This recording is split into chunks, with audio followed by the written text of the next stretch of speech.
할렐루야, 반갑습니다. 2월 첫 번째 주일 하나님의 말씀 함께 나누겠습니다. 오늘 우리에게 주어진 말씀 요한복음 12장 37절부터 43절까지 말씀입니다. 이렇게 많은 표적을 그들 앞에서 행하셨으나 그를 믿지 아니하니 이는 선지자 이사야의 말씀을 이루려 하심이라. 이르되 주여 우리에게서 들은 바를 누가 믿었으며 주의 팔이 누구에게 나타났나이까 하였더라. 그들이 능히 믿지 못한 것은 이 때문이니 곧 이사야가 다시 일렀으되 그들의 눈을 멀게 하시고 그들의 마음을 완고하게 하셨으니 이는 그들로 하여금 눈으로 보고 마음으로 깨닫고 돌이켜 내게 고침을 받지 못하게 하려 함이라 하셨음이더라. 이사야가 이렇게 그들에게 말한 것은 주의 영광을 보고 주를 가리켜 말한 것이라. 그러나 관리 중에도 그를 믿는 자가 많되 바리새인들 때문에 드러나게 말하지 못하니 이는 출교를 당할까 두려워함이라.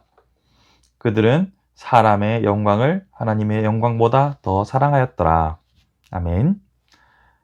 자, 계속해서 우리는 요한복음 말씀을 살펴보고 있습니다. 앞에서도 언급했던 것처럼 요한복음에서 많은 이적들이 나타나고 있습니다. 병자들을 고치시고 심지어 죽은 자를 살리셨던 예수 그리스도의 사역이 계속되고 있지만 여전히 믿지 못하는 자들이 있음을 요한은 잘 말해주고 있습니다. 특별히 요한은 관리 중에서 믿었으나 고백하지 못한 이들에 대한 언급을 다루고 있습니다. 관리들 중에서 예수께서 메시아이심을 인지하였으나 온전한 고백으로 나아가지 못한 자들에 대하여서 지적하고 있죠. 42절 말씀을 보시면 이렇게 말합니다. 그러나 관리 중에도 그를 믿는 자가 많되, 믿는 자가 많았다고 하죠. 바리새인들 때문에 드러나게 말하지 못하니 공개적으로 자신을 드러내지 못하는 겁니다. 이는 출교를 당할까 두려워함이라. 출교라는 것에 대한 두려움이 있었죠. 그런 그들에 대한 요한의 평가를 보시면 그들은 사람의 영광을 하나님의 영광보다 더 사랑하였더라. 여러분, 출교라는 것은 오늘날 우리가 생각하는 교회에서 출교와는 아주 다른 차원의 일입니다. 이때는 재정일치 사회였기 때문에 종교에서, 그러니까 유대교에서 출교를 당한다는 것은 사회적으로 완전히 매장된다는 의미입니다. 그렇기 때문에 관리라고 하면 어느 정도의 신분과 또 경제적인 능력도 갖추고 있었겠죠. 그 모든 것을 포기해야 한다는 의미입니다. 그러니 그들에게는 선뜻 용기가 나지 않았을 겁니다.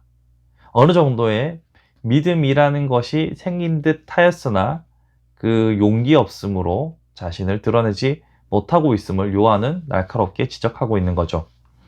여기서 우리는 이 용기에 대해서 한번 생각해 보려고 합니다. 자, 우리는 용기 있는 사람들을 보면 한편으로는 우려를, 또 한편으로는 동경을 동시에 느낍니다. 그러면서 우리의 용기 없음을 자책하기도 하죠. 와 하기도 하고 아이고 하기도 합니다. 그리고는 용기 있는 사람이 되기를 소망하고 바라고 희망하기도 하죠. 그런데 이 용기라는 것이요, 갑자기 생겨나는 것은 아닙니다. 또한 용기는 결단만으로 생겨나는 것도 아닙니다. 용기는 용기 있는 행동이 발현될 만한 일정한 조건이 갖추어졌을 때 자연스럽게 나타나는 결과물에 가깝습니다. 조금 쉽게 접근해 보겠습니다. 자, 소신껏 자신의 의견을 말하는 사람의 경우를 한번 생각해 봅시다. 그렇게 자신의 의견을 말하는 사람이 용기 있는 사람이다 라고 생각할 수도 있겠지만, 다른 한편으로 보면 그 말을 하지 않고는 견딜 수 없는 내적인 소리가 더 큰 겁니다. 그러니까 누구도 말하지 못했던 부조리에 대해서 남들은 현실의 소리 때문에 말하지 못하였지만 본인은 자신의 내면에서 터져 나오는 소리가 더 크기 때문에 그것이 입 밖으로 나오는 거죠. 우리는 이것을 양심이라고도 합니다. 양심의 소리가 현실의 소리보다 더 클 때 굳이 용기를 내야겠다라는 결심과 상관없이 터져 나오기도 한다는 거죠. 자, 그런 의미에서 본문의 관리들과 대조적으로 용기 있게 소신껏 발언했던 사람들을 우리는 찾아볼 수 있습니다. 대표적으로 실로암 못에서 눈을 떴던 맹인의 경우, 그가 실제로 눈을 뜨는 경험을 했기 때문에 그는 자신을 드러내는 데 있어서, 다른 말로 자신의 믿음을 드러내는 데 있어서 일말의 두려움이 없습니다. 왜냐하면 그의 내적에서 외치는 믿음의 소리가 현실의 소리보다 더욱 컸기 때문이죠. 자, 그렇다면 우리를 용기로 이끌어주는 이 신앙의 양심, 이런 것은 어떻게 만들어지는 것일까요?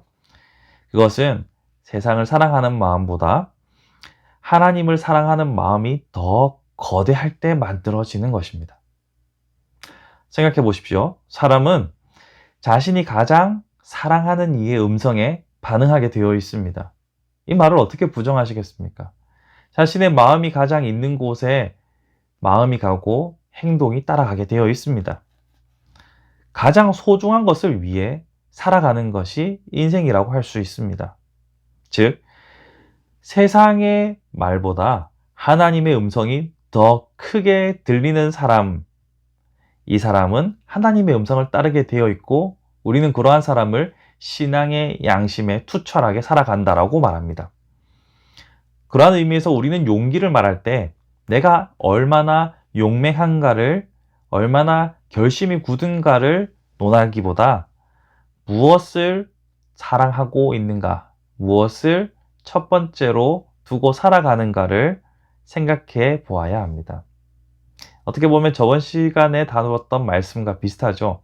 무엇이 마음의 첫 번째 있는가가 가장 먼저 입 밖으로 튀어나온다고 했잖아요. 마찬가지로 우리가 가장 사랑하는 것을 따라서 우리는 움직이게 되어 있습니다. 자, 믿음의 선조들을 한번 살펴볼까요? 믿음의 선조들을 보면 우리와 크게 다른 용맹함을 가진 사람들, 그러니까 사자의 심장을 가진 이들이라고 저는 보지 않습니다. 그들은 그저 누구보다 하나님을 사랑했기에 내면에 하나님의 음성이 더욱더 컸기 때문에 그 큰 목소리를 따라 살아갔을 뿐입니다. 루터를 한번 생각해 볼까요? 루터는 실질적으로 그가 했던 주장으로 위협을 받게 됩니다. 교황청은 그를 추방하겠다고 엄포를 놓기도 했죠.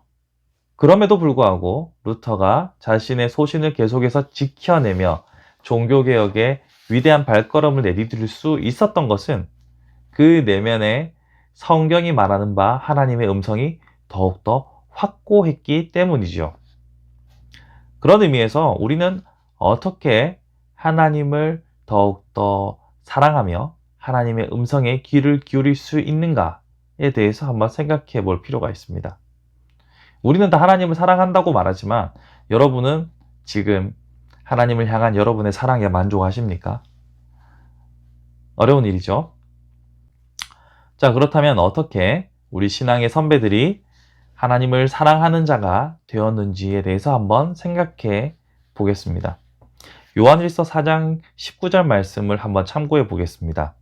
우리가 사랑함은 그가 먼저 우리를 사랑하셨습니다. 자, 본문은 뭐라고 말하고 있습니까? 우리가 하나님을 먼저 사랑한 것이 아니라 하나님께서 우리를 먼저 사랑하셨다고 말하고 있습니다. 이것이 매우 중요한 포인트인데요.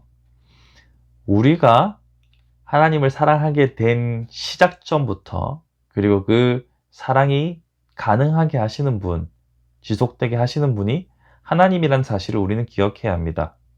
그러나 과연 여러분들은 하나님을 사랑하는 사랑이 동일하다고 다른 사람들과 같거나 혹은 그 이상이라고 자신할 수 있습니까? 늘 우리는 우리의 연약함과 우리의 부족한 사랑으로 인해서 하나님 앞에 죄스러운 마음을 갖고 살아가진 않으시는지요?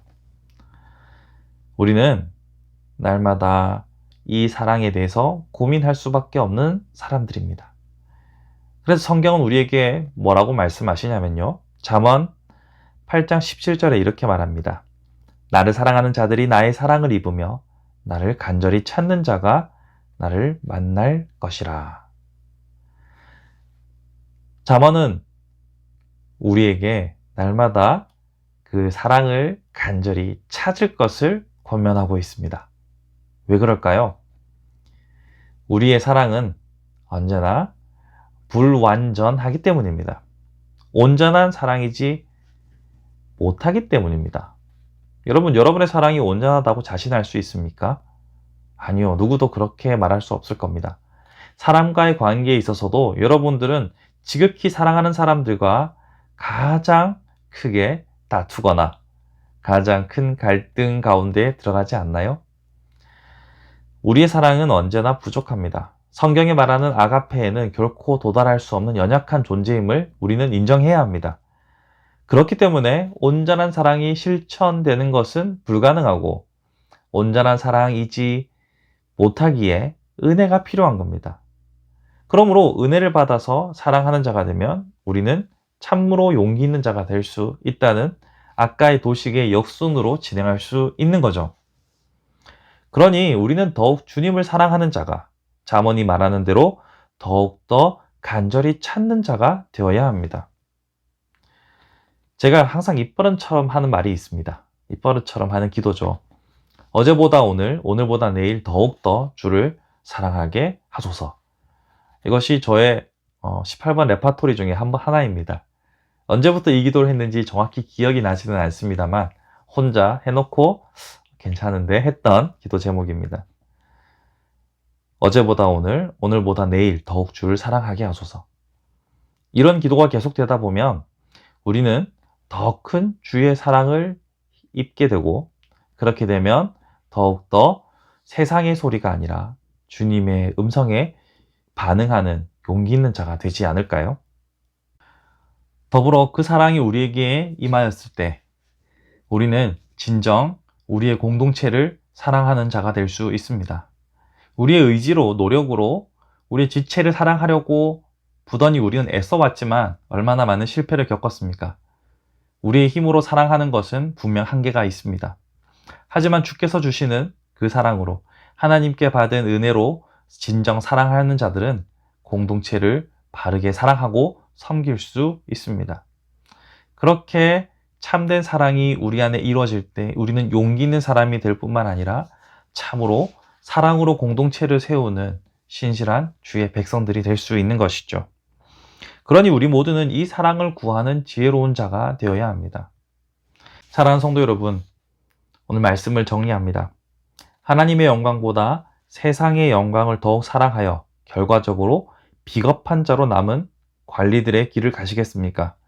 아니면 하나님을 향한 뜨거운 사랑으로 용기 있는 성도로 살아가시겠습니까?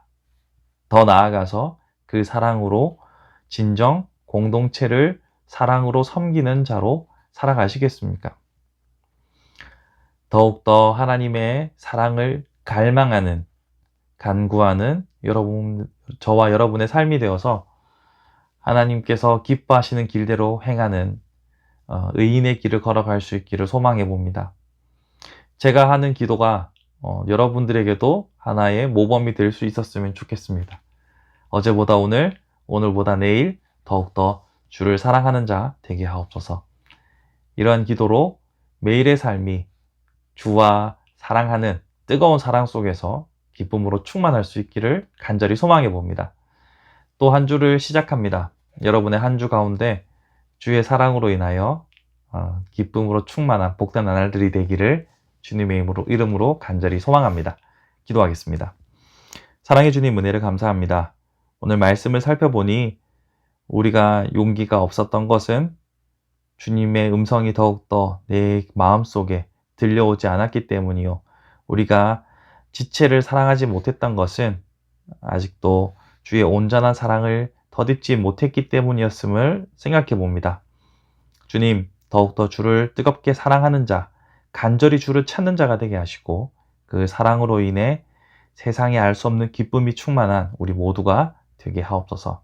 한 주간 사랑하는 성도들의 삶 가운데 날마다 은혜를 베풀어 주시고 건강을 지켜주시며 다시 만나는 그날까지 주님께서 날마다 기쁨이 충만하게 하옵소서. 감사합니다. 예수 그리스도 이름으로 기도합니다. 아멘. 한 주간도 승리하시고 조만간 오프라인에서 만나 뵐 수 있기를 간절히 소망합니다. 축복합니다.